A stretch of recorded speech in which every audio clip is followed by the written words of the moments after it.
What is up, my friends? So after NAMM this year, ESP had revealed a ton of awesome looking new guitar and bass models for 2020. But there was one series that really stuck out to me, and that was the 87 series. Now the 87 series are basically faithful recreations of the guitars and basses they made back then when they really started to take off. So my good friends over at ESP and Sound Service sent me one of their MH1 custom models from that series, which is friggin' awesome. So we're gonna unbox this bad boy right now and take a look at it. Alright, so the camera is set up, so let's get going. Now I have a feeling there is some boxception going on here, so I'm just gonna open this big bastard first. Let's get this out. Whew. There we go, the traditional one.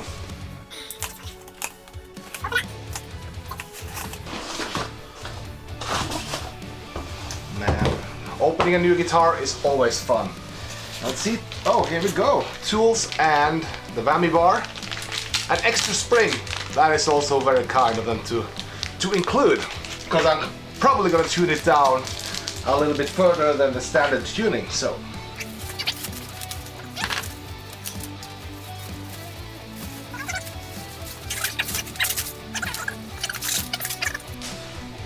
Oh, that is sweet looking. That looks awesome. Now I really like the vintage vibe that it has, because you can tell, well, it's kind of subtle because it's not like it's that different from a modern model, but you can tell by the top of the guitar here, it's very flat. There's not a lot of shape going on except for the elbow cutout, which is just like a straight line and then down. No bullshitting, straight to the point, I guess. And same here, you have the cutout for the fingers, which is really nice when you're playing solo. And yeah, even the switch right here has this vintage square-shaped one. Looks really cool. And also we have the silver hardware on it, and it's a push-pull switch for the pickup. Now I can't remember exactly what model it was. I will put that on screen. So let's take a look at the back of the guitar. This looks very familiar to me because this is the exact same cutout I had on my Horizon back in the day. The cutout for the belly, which I need. The backplate for the floor drawers, electronics and batteries. Standard stuff. So I guess this is back when they really found their thing and they have stuck to their guns. And I can appreciate that because I love the playability and ergonomics of their guitars. So the back of the neck is gloss finish as well, as you can see. So for the fretboard, oh cool! Damn, I didn't notice that. It has the 1987 on the 12th fret. That is pretty cool, because that's when I was born. So this guitar really speaks to me. It has the ebony fretboard and the block inlays on the top, which I think is really, really cool, because when you're looking down on a guitar, you can see exactly where you should put your fingers, but there's nothing else below that disrupting when you're playing. And it looks very clean, I think. That is awesome. So on the top we have the LTD logo with the MH1 custom 87 series mark there. Silver LTD tuners.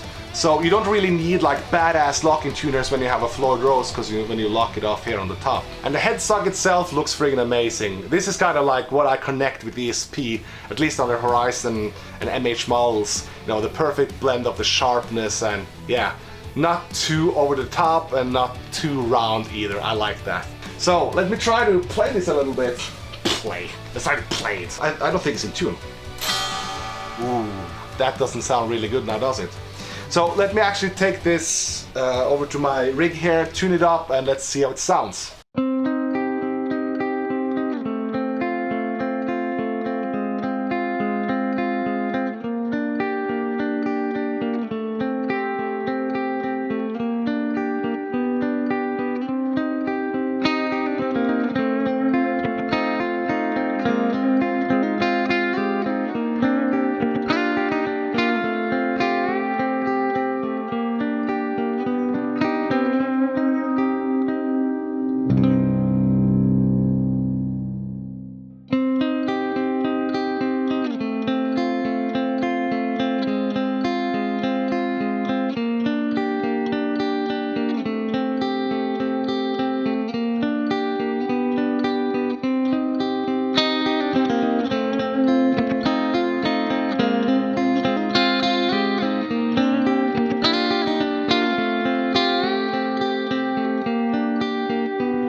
so now we heard the guitar with some clean playing, some rhythm playing and some lead riffing. So now it's time we hear it in a complete mix. This is a short segment from a song I got coming up. There is no synth or orchestra on it yet, and I'm only using this guitar, my Orion 5 bass over there, and Superior Drummer 3 and Steven Slate Drums 5. So yeah, let's rock it!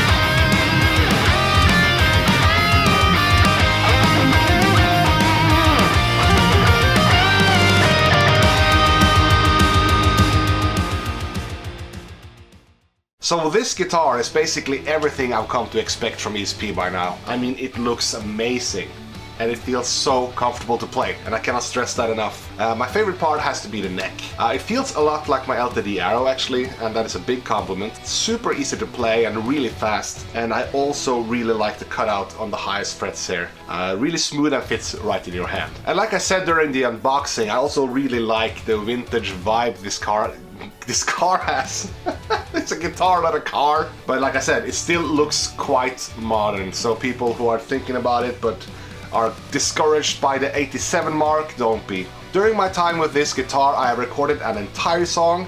I've also jammed and played a lot. And I'm happy to report that the tuning stability is a rock steady on this thing. Of course, it helps that it has the locking system from the Floyd Rose, but in my experience, that doesn't always mean great tuning stability. And as many of you might know, I'm a big fan of Seymour Duncan pickups. My favorite set of all time is the JB M59 that I have in my Ben Burnley signature over there. But the Seymour Duncan distortion, it actually reminded me of the JB in the beginning. But after playing it for a little bit, I realized that it sounds a little bit more aggressive and has a little bit more attack to it. And that makes it a perfect candidate for lower tunings, especially paired with the 25.5-inch scale this guitar has. It is tuned in drop C right now, but you can probably tune it lower than that without any problems. I also really loved the EMG Active Boost. As you heard during the demo, it added some more nastiness and some more grind, that more packed tone for the rhythm guitars, but my favorite way to use it was during the solos. I felt it just sounded cooler, more attacky, more gain, but it didn't lose the character of the original pickup in the process. And I think that makes it a really cool option to have on your guitar. And lastly, the push-pull switch. Now, this is not something I use that much, but it sounds really good on clean guitars and like crunchy tones, as it splits the humbucker so we get the more single coil sound. So that is my unboxing and demo of the LTD MH1 Custom. Now I want to give a huge thanks again to ESP and to Sound Service for sending me this one to have a look. And a huge thanks to you guys for watching this video. If you enjoy this type of content, please consider leaving a like on the video. Leave a comment below what you think, and if you're feeling generous, you can subscribe to the channel, hit that notification bell, and I would love you forever. I will be making more unboxings, more demos, and more gear reviews going forward, as this is something I've been wanting to do for a while, and I'm really passionate about this kind of stuff. So until the next video guys, I will see you later. Bye.